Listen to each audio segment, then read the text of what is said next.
Tepat pukul 7:12, azan maghrib berkumandang melalui pengeras suara dan memecah kebisingan Times Square, New York, Amerika Serikat.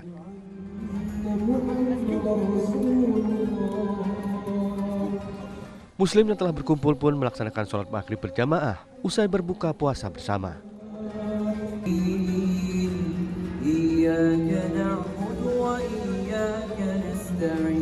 Setelah itu acara dilanjutkan dengan pembacaan ayat-ayat suci Al-Quran.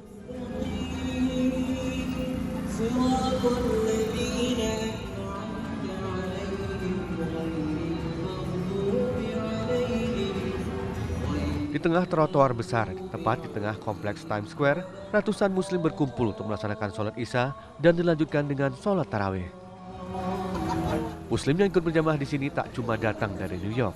Muslim dari berbagai negara bagian Amerika Serikat juga datang berduyun-duyun untuk tarawih di sana. Saat itu suhu udara cukup dingin, yaitu sekitar 7 derajat Celcius. Namun semangat untuk tarawih di tujuan wisata paling banyak dikunjungi wisatawan dunia itu tak surut. Banyak dari mereka yang sudah datang dan berbuka puasa di sana.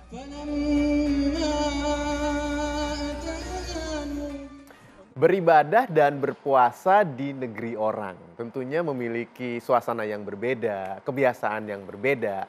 Nah, apabila kita harus melakukan hal tersebut, itu kira-kira bagaimana menyikapinya? Dari Gusan deh.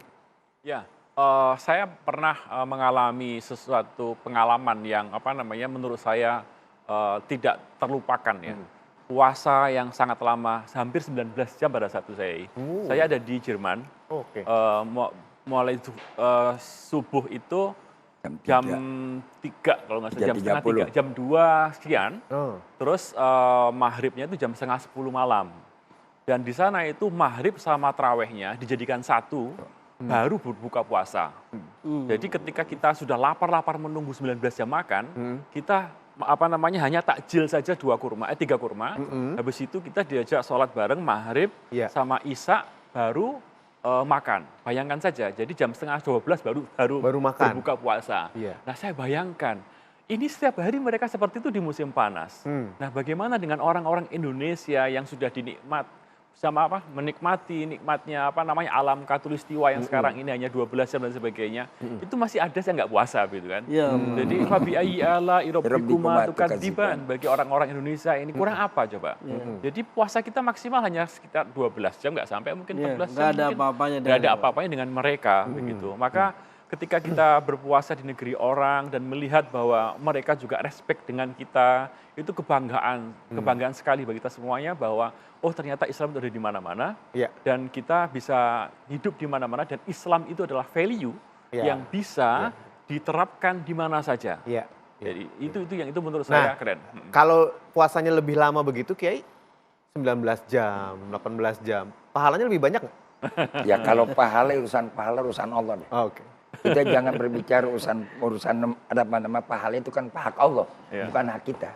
Yang kita berbicara itulah militansi ketika iman itu sudah melekat dalam jiwa. Dia tidak jangankan baru 18 jam, barangkali 23 jam pun dia akan sanggup. Kalau iman. Kalau dia punya iman. Zadatum imana wa ala rabbihim yatawakkal. Bagaimana orang yang berpuasa ketika waktu mereka berperang? Di zaman para sahabat Nabi.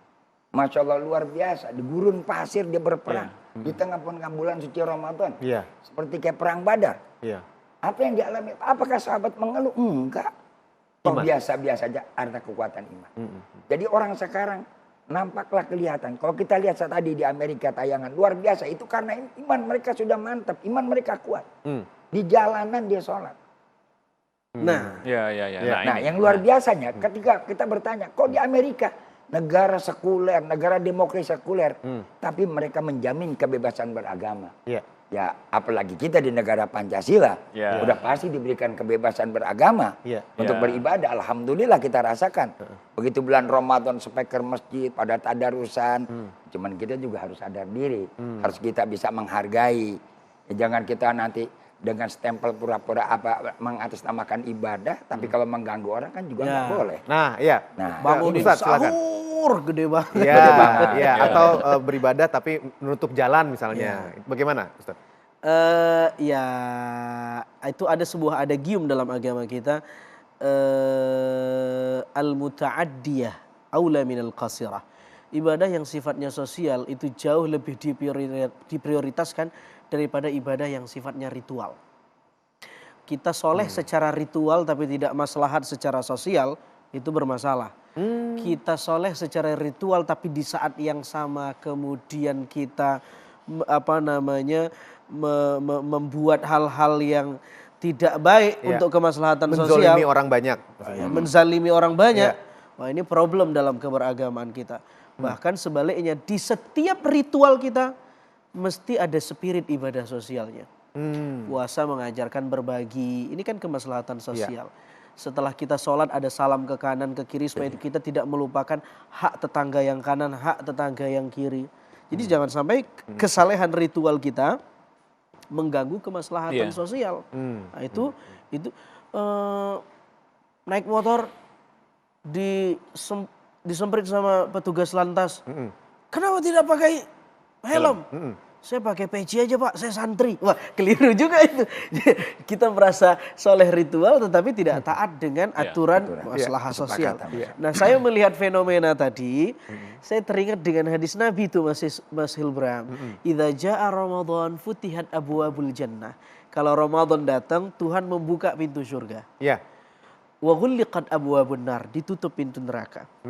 Wa suffidatish syayatin, setan-setan dikerangkeng. Hadis ini oleh banyak para ulama, oleh banyak kritikus hadis memaknainya tidak hanya skriptual tapi metafor, majazi, perumpamaan. Salah satu perumpamaannya kata para ulama mengatakan begini.